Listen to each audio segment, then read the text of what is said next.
Hello, Narnach here. Welcome to the Theorycrafting episode for the Perandus League 2-week Flashback League.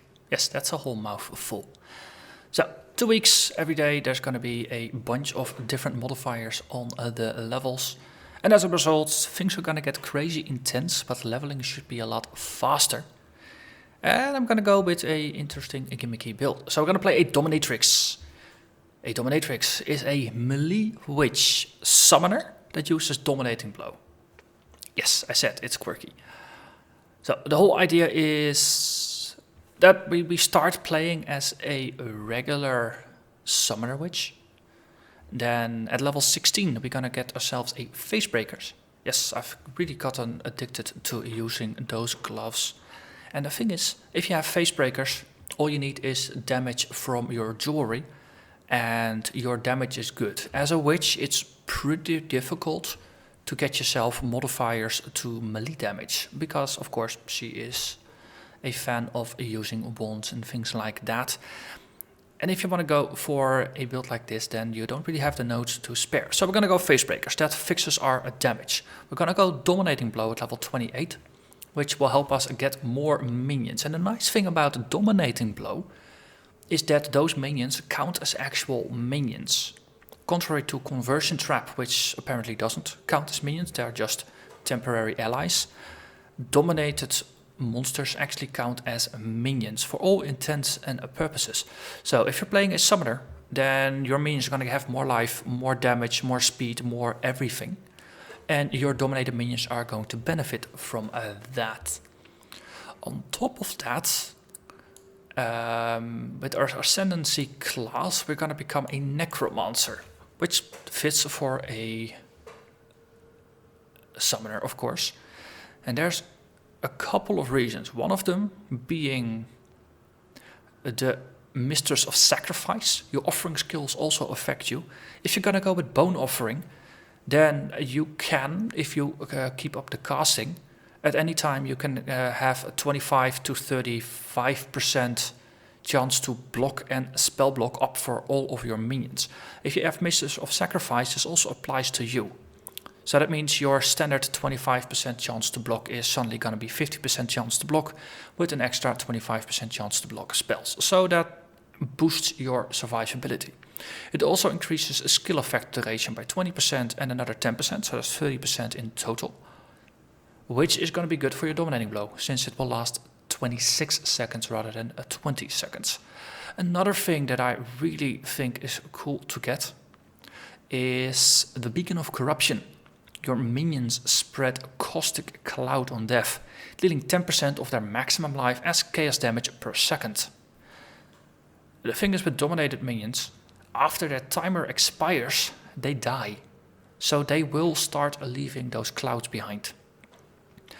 To expedite the process of killing your minions, I'm also going to go with Minion Instability. So as soon as they have less than 33% of their maximum life, they explode for 33. Well, actually, low life is 30%. So when they reach low life, they explode, dealing 1/3 of their maximum life as fire damage to surrounding enemies.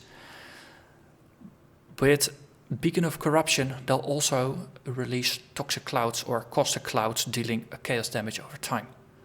So there's going to be a lot of explosions and a lot of clouds as a result, which I think is going to be a nice synergy. However, of course, this is you need to actually ascend to get this.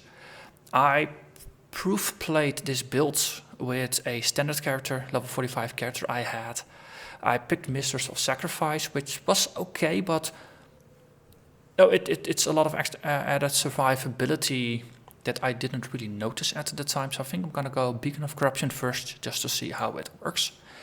And for the rest, this is going to be a regular summoner build that focuses heavily on energy shield. So we are going to go up here, grab ourselves Lord of the Dead for more minions. Then we're going to grab ourselves Grave Intentions for even more minions. Arcane Focus for more energy shield. Then at first we're going to ignore Blast Radius because we don't really have a lot of AoE skills in the beginning. This is useful for Dominating Blow later on. let's see, Mind Barrier for some extra spell block. Crew Preparations for some life early on. You need a lot of life because Energy Shield takes a while to build up. I'm gonna go here for Unnatural Calm, just to boost our ES a little bit. Death Attunement with all the bonuses for an extra Spectre, and there's gonna be some nice life regen for your zombies in here. Over here, a Minion Instability. Then down the tree, and we grab a Puppet Master. After that, we grab Zealot's Oath. So then your life regeneration will apply to your energy shield instead of to your life. In combination with a stone golem, that will give you a lot of base energy shield regeneration. So that also means that even if you're taking damage, your energy shield will still be recharging and your life pool is just a spare. But in combat, you will actually be regenerating your energy shield. As a result, of course, then afterwards we go to quick recovery to boost our life regen by more. And grab ourselves a Herd of the Flock.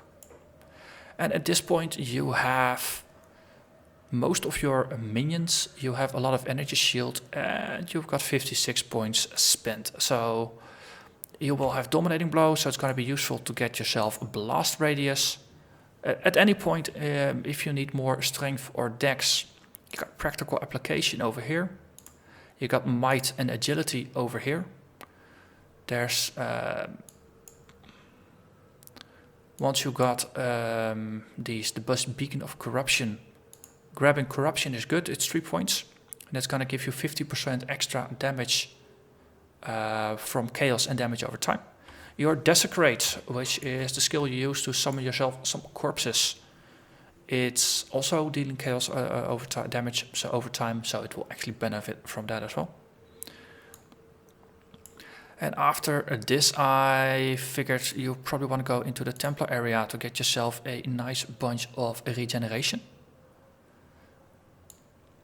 And then, depending on what you need, if you need more defenses, you have Melding over here. It's going to give you some life and energy shield.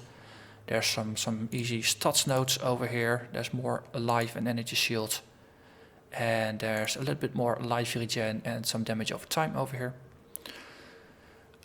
And if you go down, there is an extra minion with all the extra shebang that works with it.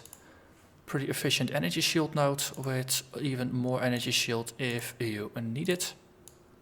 Same as the nodes up here. I figured you probably in the early game you probably just want to go for the efficient nodes. Get yourself a Shaper, which is very good for your life regen. There's more life regen here, there's a jewel here, there's another jewel there. And no pad things out with the extra energy shield nodes all the way in the end.